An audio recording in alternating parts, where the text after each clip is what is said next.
Daily activities at work. I go to work at 8:45 a.m. every morning. I usually drive to work. I always check my emails when I get to work, but I don't always reply to them immediately. I take a taxi or a train if I have a lunch meeting. I never take the bus because it is too slow. When I'm at my desk, I usually work on the computer, even during morning tea.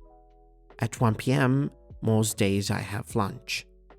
At 3 p.m., we have afternoon tea, and that is when we usually talk and eat cake. When you are in the office, you probably have a lot of papers. It is important for you to file your papers and so that you can find them again when you need to organize your files. When I work, I have to make telephone calls. If an important issue happens, I ask my secretary to organize a meeting. Once a month, I report to my boss, but maybe you have to report to your boss more often. I usually write a document that my boss can read.